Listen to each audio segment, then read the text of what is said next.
ആദ്യമായി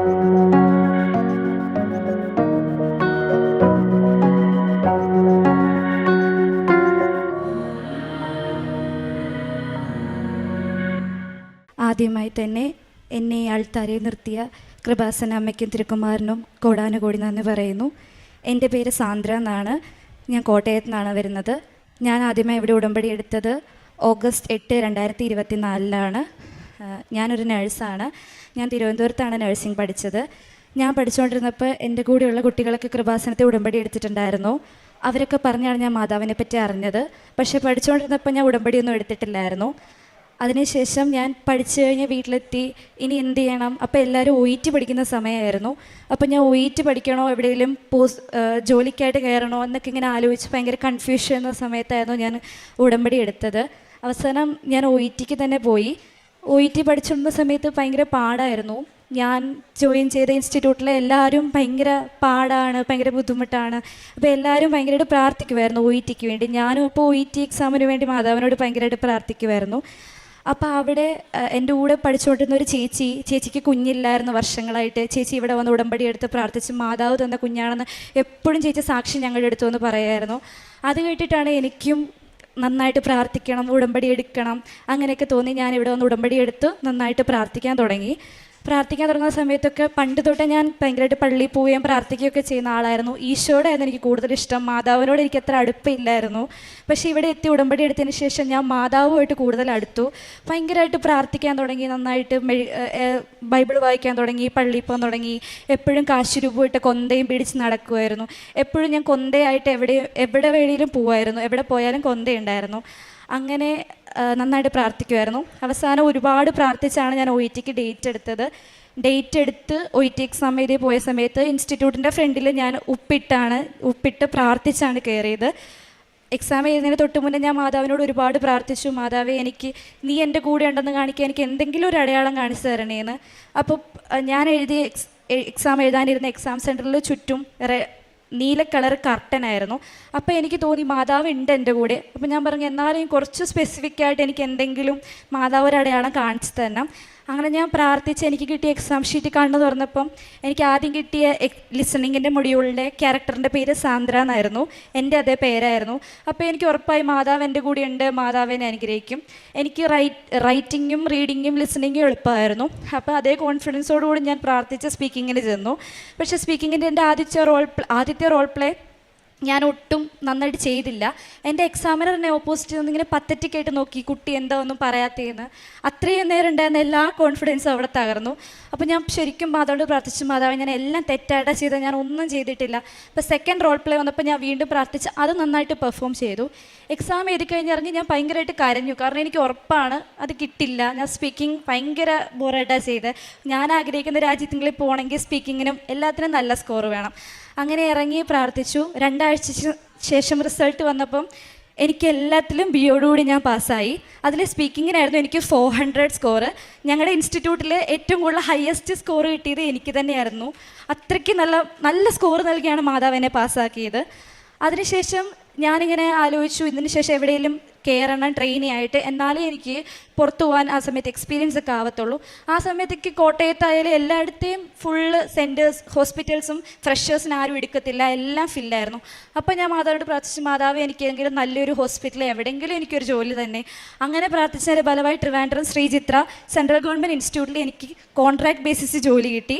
അവിടെ ഞാൻ നന്നായിട്ട് പ്രാർത്ഥിച്ചിട്ടാണ് ഞാൻ അവിടെ ഇൻ്റർവ്യൂ അറ്റൻഡ് ചെയ്ത് എക്സാം അറ്റൻഡ് ചെയ്തു. അങ്ങനെ എനിക്കവിടെ ജോലി കിട്ടി. ഞാൻ അവിടുത്തെ കൺജനൈറ്റൽ ഹാർട്ട് സർജറി ICUവിൽ ജോയിൻ ചെയ്ത് അവിടെ കുറച്ച് നല്ല രീതിയിൽ തന്നെ ജോലി ചെയ്തുകൊണ്ട് പോയിക്കൊണ്ടിരിക്കുകയായിരുന്നു. അപ്പോൾ ഒരു ദിവസം ഇങ്ങനെ എൻ്റെ ഫ്രണ്ട്സ് എൻ്റെ അടുത്ത് ഇങ്ങനെ അൺഎക്സ്പെക്റ്റഡ് ആയിട്ട് പറഞ്ഞു, എടി ഇനി പുറത്ത് പോകുന്ന കാര്യമൊന്നും നടക്കുമെന്ന് തോന്നുന്നില്ല, OET IELTS എല്ലാ കൺട്രീസും ക്ലോസ് ആവുകയാണ്. അപ്പോൾ നമുക്കൊരു കാര്യം ചെയ്താലോ, എന്തെങ്കിലും സെൻട്രൽ ഗവൺമെൻറ് എക്സാംസ് നോക്കിയാലോ. അപ്പം ഞാൻ പറഞ്ഞു, ഒന്ന് പോയിടി, അതിനൊക്കെ നല്ല തല വേണം, നമ്മളെ കൊണ്ടൊന്നും പറ്റില്ല. അങ്ങനെ ഇവർ പറഞ്ഞതിൻ്റെ പേര് ഞാൻ എങ്കിൽ പിന്നെ പെട്ടെന്ന് ഒരു എക്സാം എയിംസ് വിളിച്ചു, കോമൺ റിക്രൂട്ട്മെൻറ്റ് എക്സാം എന്ന് പറഞ്ഞൊരു എക്സാം. അത് എക്സാം എഴുതാം എന്നിങ്ങനെ എല്ലാവരും പറഞ്ഞപ്പോൾ ഞാൻ പറഞ്ഞു, ഞാനില്ല, നിങ്ങൾ എഴുതിക്കോ എന്ന് പറഞ്ഞു. അവരെല്ലാവരും അപ്ലൈ ചെയ്യാൻ പോയി. ലാസ്റ്റ് മിനിറ്റ് ക്ലോസിങ് ഡേറ്റിൻ്റെ ആ ഒരു 4:30 ആ ഒരു ടൈമൊക്കെ ആയപ്പം 5 മണിക്ക് ക്ലോസ് ആണ്. 4:30 ആയപ്പോൾ എനിക്ക് മനസ്സിൽ ഇങ്ങനെ തോന്നി, എല്ലാവരും പോവല്ലെങ്കിൽ പിന്നെ ഞാനും അപ്ലൈ ചെയ്തേക്കാം. അങ്ങനെ ഞാനൊരു 4:30 ആയപ്പോൾ ഓടി ഒരു അക്ഷയ സെൻറ്ററിൽ പോയി പെട്ടെന്ന് പോയി പൈസയൊക്കെ അമ്മയുടെ നിന്ന് മേടിച്ചു, അപ്ലൈ ചെയ്തു. എക്സാം കോഴിക്കോടാണ് സെൻറ്റർ കിട്ടിയത്. ഞങ്ങൾ ട്രിവാൻഡ്രത്ത് നിന്ന് ഡ്യൂട്ടി കഴിഞ്ഞ് ഓവർനൈറ്റ് ട്രെയിനിൽ ട്രാവൽ ചെയ്ത് കോഴിക്കോട് എത്തി. രാവിലെ അവിടെ എക്സാം എഴുതാൻ ചെന്നപ്പോൾ നമ്മുടെ കയ്യിൽ ഒരു ഐഡൻറ്റിറ്റി കാർഡ് പ്രൂഫ് വേണം എന്നുണ്ടായിരുന്നു. അപ്പോൾ എൻ്റെ കയ്യിൽ ആധാർ ഇല്ലായിരുന്നു. ഞാൻ എൻ്റെ ഐഡൻറ്റിറ്റി കാർഡ് അല്ലെങ്കിൽ ലൈസൻസ് അങ്ങനെ എന്തെങ്കിലും കാണിക്കാമെന്ന് പറഞ്ഞാണ് ചെന്നത്. അവിടെ എത്തിയപ്പോൾ എൻ്റെ അടുത്ത് പറഞ്ഞു ആധാർ ഇല്ലാണ്ട് എക്സാം ഇരിക്കില്ല, പൊക്കോളാൻ പറഞ്ഞു. അപ്പോൾ ഞാൻ പറഞ്ഞു സാർ പറ്റില്ല, ഞാൻ ഇത്രയും long Trivandrum to Kozhikode travel ചെയ്ത് വന്നതാണ്, എനിക്ക് എക്സാം എഴുതണം. എൻ്റെ ഫ്രണ്ട്സ് എല്ലാവരും അപ്പോൾ എക്സാം എഴുതാൻ കയറി. അപ്പം ഞാൻ മാത്രം എക്സാം എഴുതാൻ പറ്റില്ലാണ്ട് ഒറ്റയ്ക്ക് ബാക്കിൽ നിൽക്കുക. പെട്ടെന്ന് ആരോ ഒരാൾ, എനിക്കറിയില്ല ആരാണെന്ന്, അവിടുത്തെ എക്സാം സെൻറ്ററിലുള്ളൊരു ചേട്ടനാണ് ഓടി എൻ്റെ അടുത്തേക്ക് ഒന്ന് ചോദിച്ചാൽ എന്ത് പറ്റി, എന്താ പ്രശ്നം? അപ്പം ഞാൻ പറഞ്ഞു എൻ്റെ കയ്യിൽ ആധാർ കാർഡ് ഇല്ല, അപ്പോൾ ഇവരെനിക്ക് എക്സാം എഴുതാൻ പറ്റില്ല എന്നാണ് പറയണേ. അപ്പോൾ ചേട്ടൻ്റെ അടുത്ത് പറഞ്ഞു നമുക്ക് ഈ ആധാർ ഡൗൺലോഡ് ചെയ്യാം. ചേട്ടൻ തന്നെ എൻ്റെ ഫോണെടുത്ത് എന്തൊക്കെയോ OTP ഒക്കെ അടിച്ച് എങ്ങനെയോ ഒരു ആധാർ കാർഡിൻ്റെ കോപ്പി ഈ ആധാറാണെന്ന് പറഞ്ഞ് ഡൗൺലോഡ് ചെയ്ത് എൻ്റെ തന്നു. ആ ചേട്ടൻ പറഞ്ഞു ഇതുമായിട്ട് കയറിയൊക്കെ കുഴപ്പമില്ല, ആരെങ്കിലും ചോദിച്ചാൽ ഈ ആധാറാന്ന് പറഞ്ഞാൽ മതി. അങ്ങനെ ഞാനതുമായിട്ട് കയറി എക്സാമിന് എഴുതാൻ വേണ്ടി പോയി ഇരുന്നു. അപ്പോൾ ഹയർ ഒഫീഷ്യൽസ് എല്ലാവരും നോർത്ത് ഇന്ത്യൻസ് ആണ്, അവർ ഫുൾ ഹിന്ദിയിലാണ് കമ്മ്യൂണിക്കേറ്റ് ചെയ്യുന്നത്. ഇവരൊക്കെ എൻ്റെ അടുത്തൂടെ നടക്കും. അപ്പോൾ ഇവർ നടക്കുമ്പോൾ എല്ലാവരുടെയും ടേബിളിൽ ആധാർ കാർഡ് ഉണ്ട്. അപ്പോൾ എൻ്റെ അടുത്ത് മാത്രം ഒരു കോപ്പി ഉണ്ട്. അപ്പോൾ എൻ്റെ അടുത്തുനിന്ന് ഇങ്ങനെ എക്സാമിൻ്റെ ഇടയ്ക്ക് ഇവരെ കുറേ പേര് വന്ന് ചോദിക്കുന്നുണ്ട് എവിടെ തൻ്റെ ആധാർ എവിടെയാ, താൻ എന്താ ആധാർ ഇല്ലാണ്ട് വന്നേ? അപ്പോൾ ഞാൻ പറഞ്ഞു സാർ ഇത് ഈ ആധാറാണ്, ഈ ആധാറും ഒഫീഷ്യലി ആധാറായിട്ട് വെരിഫൈ ചെയ്യാവുന്നതാണ്, ഇത് ഇവിടെ നിന്ന് എടുത്തതാണെന്ന് പറഞ്ഞപ്പോഴും ആ ചേട്ടൻ അപ്പോഴും എവിടുന്നോ വന്ന് പറഞ്ഞു സാർ ഇത് ഞാനെടുത്ത് കൊടുത്തതാണ്, ഇത് വെരിഫൈഡ് ഈ ആധാറാണ് എന്ന് പറഞ്ഞു. എന്നിട്ട് എൻ്റെ അടുത്ത് പറഞ്ഞു താൻ ടെൻഷൻ ആവേണ്ട, എക്സാം എഴുതിക്കോളാൻ പറഞ്ഞു. അപ്പോൾ ഇങ്ങനെ ഒരുപാട് പേര് ഡിസ്റ്റർബ് ചെയ്തുകൊണ്ടിരിക്കുക എക്സാമിൻ്റെ ഇടയ്ക്ക്. അപ്പോഴും ഞാൻ പറഞ്ഞു മാതാവി ഇത് എന്തൊരു കഷ്ടമാണ്, ഈ എക്സാം എനിക്ക് എഴുതാൻ പറ്റുമോ, ഇനി പകുതി തന്നെ ഇറക്കി വിടുമോ, ഞാൻ അവിടെ നിന്ന് ഇവിടം വരെ വന്നതല്ലേ, എൻ്റെ കൂട്ടുകാരൊക്കെ എക്സാം എഴുതുവാണ്, എനിക്ക് മാത്രം ഇങ്ങനെ ഒരു അവസ്ഥ തരില്ലേ, ഒന്നും പറ്റുന്നില്ല ചെയ്യാൻ. അപ്പോഴും ആ പുള്ളി വന്ന് തന്നെ ഇങ്ങനെ സമാധാനിപ്പിക്കുക, ടെൻഷനൊന്നും ആവണ്ട, ഇയാൾ എക്സാം എഴുതിക്കോ. അപ്പം ഞാൻ മാതാവിൻ്റെ മുറുകെ പിടിച്ച് മാതാവിൻ്റെ തൈലം പൂശിയിട്ടാണ് എക്സാമിന് വന്നത്. കാശ് രൂപ എനിക്ക് കയറ്റാൻ പറ്റിയില്ല, പക്ഷെ തൈലം ഉണ്ടായിരുന്നു. അപ്പം ഞാൻ മാതാവിനെ വിളിച്ച് പ്രാർത്ഥിച്ച എക്സാം ഫുൾ കംപ്ലീറ്റ് ചെയ്ത് ഇറങ്ങി. അപ്പോൾ ആ സാറിൻ്റെ അടുത്ത് പറഞ്ഞു എക്സാം തീർന്നെങ്കിൽ ഇയാൾ എന്നെ വന്ന് കാണണം. അപ്പം ഞാൻ എക്സാം കഴിഞ്ഞിട്ട് ആ സാറിനെ കാണാൻ വേണ്ടി പോയപ്പോൾ എൻ്റെ അടുത്ത് പറഞ്ഞു കുഴപ്പമില്ല, ഇയാൾ പൊക്കോ, ഈ ആധാറല്ലായിരുന്നു, പ്രശ്നമില്ല എന്ന് പറഞ്ഞു. അങ്ങനെ ഞാൻ എക്സാം സെൻറ്ററിൽ നിന്ന് ബാഗൊക്കെ എടുത്ത് ഇറങ്ങാൻ തുടങ്ങിയപ്പം ആ ചേട്ടൻ വീണ്ടും എൻ്റെ അടുത്ത് വന്ന് പറഞ്ഞു ഞാനൊരു കാര്യം പറയട്ടെ, ഞാൻ തനിക്ക് തന്നത് ഈ ആധാറൊന്നുമല്ല, തൻ്റെ ആധാർ കാർഡിൻ്റെ ഒരു കോപ്പിയാണ്, തനിക്കില്ല എക്സാം എഴുതാൻ പറ്റില്ലായിരുന്നു, അപ്പോൾ അത് ഈ ആധാറാണ് വെരിഫൈഡ് ആണെന്ന് പറഞ്ഞ് തന്നെ കൂടി ഞാൻ എഴുതിച്ചതാണ്, ഇനി ഇങ്ങനെ എടുക്കാണ്ട് വരില്ല എന്ന് പറഞ്ഞ് ആ ചേട്ടൻ എന്നെ പറഞ്ഞു വിടും. അപ്പോൾ ഞാൻ ആലോചിക്കുക ആരാണത്? മാതാവ് എനിക്ക് സഹായിക്കാൻ വേണ്ടി എക്സാം എഴുതണം എന്ന് ഞാൻ മാതാവിനോട് പ്രാർത്ഥിച്ചായിരുന്നു. മാതാവ് എന്നെ ഇവിടുന്ന് വന്ന സ്ഥിതിക്ക് എഴുതിക്കാതെ എന്നെ ഇറക്കി വിടല്ലേ. അപ്പം മാതാവായിട്ട് എനിക്കൊരാളെ എക്സാം എഴുതാൻ വേണ്ടി ഹെൽപ്പിന് അയച്ചാന്ന് ഞാൻ വിചാരിച്ച് മാതാവിനോട് ഞാൻ നന്ദി പറഞ്ഞു.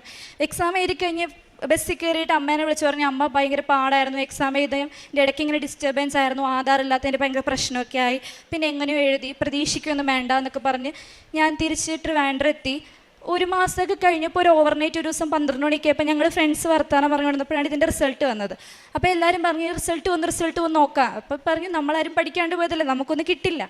അപ്പോൾ അവരെല്ലാവരും നോക്കി. അപ്പോൾ ഞാൻ എൻ്റെ നമ്പർ പറഞ്ഞു കൊടുത്തു. എനിക്ക് നോക്കിയപ്പോൾ അവരുടെയൊക്കെ ഓപ്പണായിട്ട് റാങ്ക് ലിസ്റ്റോ അങ്ങനെ ഒന്നും അവരുടെ പേര് പോലും ലിസ്റ്റിലില്ല. പക്ഷേ എൻ്റെ ഓപ്പണായപ്പം എനിക്കതിൽ ഒരു 282 എന്ന് പറഞ്ഞൊരു നമ്പർ കാണിച്ചു.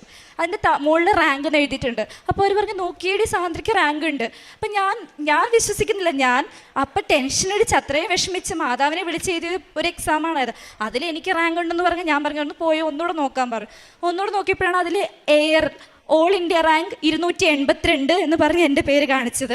ഞാനത് ലിസ്റ്റ് ഡൗൺലോഡ് ചെയ്ത് നോക്കിയപ്പോൾ 6 ലക്ഷം പേര് എഴുതിയ എക്സാമാണ്. അതിൽ 6000 പേർക്കാണ് റാങ്ക് കിട്ടിയിട്ടുള്ളത്. അതിൽ നിന്ന് കേരളത്തിൽ നിന്ന് 11 പേർക്കാണ് ആകെപ്പാടെ റാങ്ക് ഉള്ളത്. അതിലൊരാൾ ഞാനാണ്. ആ 11 പേരിൽ 5ാമത്തെ ആളാണ് ഞാൻ.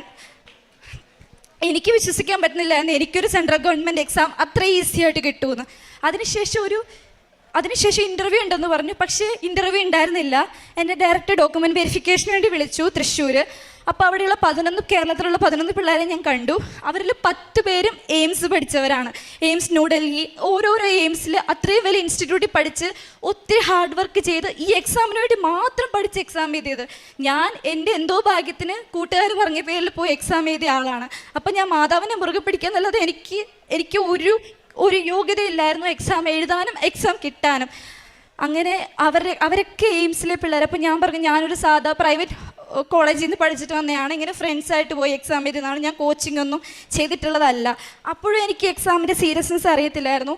പിന്നെ കുറച്ച് നാൾ കഴിഞ്ഞപ്പോഴത്തേക്ക് ഞാൻ ഈ ഉടമ്പടിയിൽ നിന്ന് ഇച്ചിരി പ്രാർത്ഥനയൊക്കെ പുറകോട്ടായി നല്ല രീതിയിൽ ഉഴപ്പാൻ തുടങ്ങി. ഞാൻ പ്രാർത്ഥിക്കാതെയായി, പള്ളിയിൽ പോകാനൊക്കെ മടിയായി, ജോലിയുടെ പേരിൽ മടിയൊക്കെ കാണിച്ചു തുടങ്ങി. അപ്പം ഈ എക്സാം, അതായത് ഒക്ടോബർ 2025 ഒക്ടോബർ 31 ഡേറ്റ് ആയിരുന്നു ഈ എക്സാമിൻ്റെ വാലിഡിറ്റി. ഇത് കഴിഞ്ഞാൽ ഈ എക്സാമിൻ്റെ റാങ്ക് ഉണ്ടെങ്കിലും ഈ എക്സാം വാലിഡായി പോകും, അങ്ങനെയായിരുന്നു. അപ്പം എനിക്ക് ജൂണിലാണ് ഇതിൻ്റെ റിസൾട്ട് വന്നത്. അപ്പോൾ ഈ ജോലി കിട്ടുമെന്ന് ഇങ്ങനെ ഉറപ്പായി ഇരുന്ന് കഴിഞ്ഞപ്പോൾ പിന്നെ ഇച്ചിരി ഉഴപ്പിയതാണ്. അപ്പം എനിക്ക് തന്നെ അത് മനസ്സിലായി. പക്ഷെ പിന്നെ ആയപ്പം ഇത് മൊത്തത്തിൽ സ്റ്റക്കായി. അതായത് ESIC-യിലേക്ക് ഞാൻ ESIC ആണ് അപ്ലൈ ചെയ്തത്, എയിംസ് വെച്ചില്ല. അങ്ങനെ ESIC-യിലേക്കുള്ള നഴ്സിംഗ് ഓഫീസേഴ്സിൻ്റെ റിക്രൂട്ട്മെൻറ്റ് മൊത്തം സ്റ്റക്കായി. കേരളത്തിൽ നിന്നുള്ളൊരു നഴ്സിംഗ് ഓഫീസർ സ്റ്റേ കൊടുത്ത് കോടതിയിൽ കേസായതുകൊണ്ട്. അപ്പം ഞങ്ങൾ അത്രയും പഠിച്ചെഴുതിയ പിള്ളേർ 31 എന്ന് പറഞ്ഞ ഡേറ്റ് കഴിഞ്ഞാൽ നമ്മൾ ഈ എക്സാമിന് വാലിഡിറ്റി ഇല്ല, നമുക്ക് കിട്ടിയ ഈ ജോലി കൊണ്ട് ഒരു ഉപകാരമില്ല, ഇത് മൊത്തത്തിൽ ഫുൾ പോകും. ആ ഒരു സമയപ്പോൾ എനിക്ക് വീണ്ടും ടെൻഷനായി. ഞാൻ ഇങ്ങനെയൊരു നല്ല രീതിയിൽ എത്തിയിട്ട് ഇത് വീണ്ടും മാതാവ് എൻ്റെ കയ്യിൽ നിന്ന് തട്ടിക്കളയുവാണോ എന്ന് ഞാൻ മാതാവിനോട് ചോദിച്ച് പ്രാർത്ഥിച്ചു. വീണ്ടും ഞാൻ പഴയ പോലെ നന്നായിട്ട് പ്രാർത്ഥിക്കാൻ തുടങ്ങി. വീണ്ടും മാതാവിലേക്ക് മടുത്തു. പക്ഷെ ഒക്ടോബർ കഴിഞ്ഞു, നവംബറായി, എന്നിട്ട് ലിസ്റ്റിന് ഒരു അനക്കം വന്നില്ല. അപ്പം ഞാൻ വിചാരിച്ചു പോയി, വാലിഡിറ്റി കഴിഞ്ഞു, എനിക്ക് ഈ ജോലി കിട്ടില്ല. അങ്ങനെ ഇരുന്നപ്പോഴത്തേക്ക് ഡിസംബർ 25 നോമ്പ് ഞാൻ പറഞ്ഞു, മാതാവേ ഞാൻ നോമ്പെടുക്കാം, പക്ഷേ 25-ാം തീയതി ക്രിസ്മസിന് എനിക്ക് ഗിഫ്റ്റായിട്ട് നീ എനിക്ക് അപ്പോയിൻമെൻറ്റ് ലെറ്റർ തരണം. ജനുവരി 11 എൻ്റെ ബർത്ത്ഡേ ആണ്, ബർത്ത്ഡേക്ക് മുന്നിട്ട് എനിക്ക് ജോയിൻ ചെയ്യാൻ പറ്റണം. ഞാൻ ജസ്റ്റ് ഒരു ആഗ്രഹമായിട്ട് പറയാണിത് പ്രാർത്ഥിച്ചത്. ഡിസംബർ 22-ാം തീയതി ഞാൻ നൈറ്റ് ഡ്യൂട്ടി കഴിഞ്ഞ് വന്ന് കിടന്നുറങ്ങി. എണീറ്റ് കഴിഞ്ഞപ്പോൾ എൻ്റെ ഫോണിൽ ഞാൻ കണ്ട മെയിൽ ID-യിൽ ഇയാൾക്ക് അപ്പോയിൻമെൻ്റ് ആയിട്ടുണ്ട്, ഫരീദാബാദ്, ഹരിയാന, ഡൽഹി NCR ആണ്, 12 ദിവസത്തിനകം വന്ന് ജോയിൻ ചെയ്യണം എന്ന് പറഞ്ഞൊരു അപ്പോയിൻമെൻറ്റ് ഓർഡറാണ് എനിക്ക് മാതാവ് തന്നത്. അതെനിക്ക് ക്രിസ്മസ് ഗിഫ്റ്റായിട്ട് എൻ്റെ മാതാവ് എനിക്ക് തന്നതാണ്. അതിനുശേഷം ഞാൻ വീട്ടിൽ പറഞ്ഞു, എല്ലാവരും ഭയങ്കര ഹാപ്പിയായി. ഞാൻ അങ്ങനെ പോയി ജോയിൻ ചെയ്തു. ജനുവരി 10-ാം തീയതി ഞാൻ അങ്ങനെ നഴ്സിംഗ് ഓഫീസറായി, സെൻട്രൽ ഗവൺമെൻറ് നഴ്സിംഗ് ഓഫീസർ സ്റ്റാഫായി ഞാൻ ജോയിൻ ചെയ്തു. ജനുവരി 11 എൻ്റെ ബർത്ത്ഡേ. മാതാവ് എനിക്ക് ബർത്ത്ഡേ ഗിഫ്റ്റായിട്ട് ഇത്രയും നല്ലൊരു ജോലിയാണ് എൻ്റെ മുന്നിൽ തന്നത്. എനിക്ക് ഇതൊന്നും എൻ്റെ കഴിവല്ല, എൻ്റെ കഴിവിൽ അപ്പുറത്തുള്ള കാര്യങ്ങളാണ് ഇത്. Not by merit but by grace. മാതാവ് എനിക്ക് തന്ന ഏറ്റവും വലിയ അനുഗ്രഹമാണ് ഇത്. പിന്നെയുള്ള കാര്യം എന്ന് പറയുമ്പോൾ, എൻ്റെ വീട്ടിൽ പപ്പയുടെ ഫാമിലിയിലുള്ളവർക്കൊക്കെ കൈ ഭയങ്കരമായിട്ട് വിറയ്ക്കും, ഭയങ്കരമായിട്ട് ഷെയ്ക്ക് ചെയ്യുമായിരുന്നു. അതിങ്ങനെ പാരമ്പര്യമായിട്ട് എല്ലാവർക്കും ഉള്ള പ്രശ്നം, കസിൻസ്, ചേച്ചിമാർ എല്ലാവർക്കും ഉണ്ട്. അപ്പോൾ ഞാൻ പഠിച്ചുകൊണ്ടിരുന്ന സമയത്തൊക്കെ ഇങ്ങനെ മാഡംസ് എൻ്റെ അടുത്ത് ചോദിക്കുമായിരുന്നു, കൊച്ചിൻ്റെ കൈ ഇങ്ങനെ വിറച്ചാൽ കൊച്ച് എങ്ങനെ ഒരു ജോലി ചെയ്യും, എങ്ങനെ ഇഞ്ചക്ഷൻ കൊടുക്കും, അതൊരു പ്രശ്നമാവില്ലേ, പേഷ്യൻസിന് കൊച്ചിന് ഡൗട്ട് ആവില്ലേ, അതെങ്ങനെയും മാറ്റം കിട്ടുമെന്ന് എപ്പോഴും പറയുമായിരുന്നു. അപ്പോൾ ഞാൻ ഉടമ്പടി എടുത്തപ്പോൾ അതിൻ്റെ അകത്ത് വെച്ച് നിയോഗം വെച്ച് പ്രാർത്ഥിച്ചായിരുന്നു, മാതാവേ എൻ്റെ കയ്യിലെ കൈവേറെ എങ്ങനെയും ഒന്ന് മാറ്റി തരണേ. അങ്ങനെ ഞാൻ ഉടമ്പടി എടുത്ത് 2 മാസത്തിനുള്ളിൽ തന്നെ ഞാൻ പിന്നെ ശ്രദ്ധിച്ചപ്പോൾ എൻ്റെ കൈ, ഞാൻ പ്രൊസീജിയേഴ്സ് ഒന്നും ചെയ്യുമ്പോൾ വിറയ്ക്കുന്നില്ല, ഞാൻ ഇഞ്ചക്ഷൻ കൊടുക്കുമ്പോൾ വിറയ്ക്കത്തില്ല, ഞാൻ എന്ത് ചെയ്താലും വിറക്കില്ല. ഞാൻ ഭയങ്കര സ്റ്റേണായിട്ടും കൂളായിട്ടും എല്ലാം ചെയ്തു തുടങ്ങി. അതും മാതാവിൻ്റെ ഒരു വലിയ അനുഗ്രഹമായിട്ടാണ് ഞാൻ കണക്കാക്കുന്നത്. അതുപോലെ മാതാവ് ഓരോരോ കാര്യങ്ങളിൽ എൻ്റെ കൈ എപ്പോഴും പിടിച്ച് നടക്കുമായിരുന്നു. മാതാവ് ഒത്തിരി അനുഗ്രഹങ്ങൾ മാതാവ് തന്നിട്ടുണ്ട്. ചെറിയ ചെറിയ കാര്യങ്ങൾ തൊട്ട് ഫ്ലൈറ്റ് ടിക്കറ്റ് ലേറ്റായിട്ട് ഫ്ലൈറ്റിൽ കയറാൻ പോയിട്ട് നമുക്ക് മിസ്സാവാതെ വന്നിട്ടുണ്ട്. പെട്ടി ഫ്ലൈറ്റിലിടയ്ക്ക് നമുക്കൊരു ബോക്സ് മിസ്സായിട്ടുണ്ട്, പക്ഷേ അത് 2 ദിവസം 3 ദിവസത്തിനകം മാതാവിൻ്റെ പ്രാർത്ഥിച്ചതിൻ്റെ പേർക്ക് തന്നിട്ടുണ്ട്. അങ്ങനെ ഒരുപാട് അനുഗ്രഹങ്ങൾ ഫാമിലി ഫുള്ളായിട്ട്. പിന്നെ എനിക്ക് എപ്പോഴും ഫിനാൻഷ്യലി ഞങ്ങളുടെ ഫാമിലി സ്റ്റേബിൾ ആവണം. പപ്പ വർഷങ്ങളായിട്ട് പുറത്തായിരുന്നു, 12 വർഷമായിട്ട് കുവൈറ്റിലാണ് വർക്ക് ചെയ്യുന്നത്. അപ്പോൾ അപ്പം ഞങ്ങൾക്ക് വേണ്ടി ഒരുപാട് അവിടെ കിടന്ന് കഷ്ടപ്പെടുന്നുണ്ട്. അപ്പോൾ എങ്ങനെയാലും പപ്പേനെയും അമ്മേനെയും ജോലിക്ക് വിടാതെ വീട്ടിലിരുത്തി ഫാമിലി ഒന്ന് സ്റ്റേബിൾ ആണെന്ന് ഭയങ്കര ആഗ്രഹമായിരുന്നു. ഇപ്പം ഞാൻ നോക്കുമ്പോൾ എൻ്റെ ഫാമിലി ഫിനാൻഷ്യലി സ്റ്റേബിളാണ്. കാരണം എനിക്ക് ഒരു മാസം കിട്ടുന്ന സാലറി എൻ്റെ ഫാമിലിയുടെ എല്ലാ കാര്യങ്ങൾക്കും തികയും. അതെനിക്ക് മാതാവ് തന്ന ഏറ്റവും വലിയ അനുഗ്രഹമാണ്. ഞാനിപ്പോൾ ഫിനാൻഷ്യലി സ്റ്റേബിളാണ്, അതെനിക്ക് മാതാവ് തന്ന വലിയ അനുഗ്രഹമാണ്. പിന്നെ ഞാൻ കാരുണ്യ പ്രവർത്തികളെന്ന് പറയുമ്പോൾ എന്നെക്കൊണ്ട് പറ്റുന്ന രീതിയിൽ ഞാൻ മറ്റുള്ളവരെ സഹായിക്കുമായിരുന്നു. ഞാൻ ശ്രീചിത്രയിൽ പീഡിയാട്രിക് സർജറി ICUലായിരുന്നു. അവിടെ എപ്പോഴും കിടക്കുന്ന ക്രിട്ടിക്കലായിട്ടുള്ള ബേബീസാണ്, ഹാർട്ടിന് ഭയങ്കര ക്രിട്ടിക്കലായിട്ടുള്ള കണ്ടീഷൻസാണ്. എത്ര സർജറി ചെയ്താലും ജീവനോടെ കിട്ടില്ല. ഒരുപാട് കുഞ്ഞു പിള്ളേർ ഡെത്ത് ആവുന്നതൊക്കെ കണ്ടിട്ടുണ്ട്. അപ്പോൾ അവരുടെ പേരൻസാണ് ഞാൻ ലൈഫിൽ കണ്ടത് ഏറ്റവും പത്തറ്റിക് സിറ്റുവേഷൻ നിന്നിട്ടുള്ള ഈ കുഞ്ഞു പിള്ളേരുടെ അമ്മമാരും അച്ഛന്മാരുടെ അവരെ കരച്ചിൽ.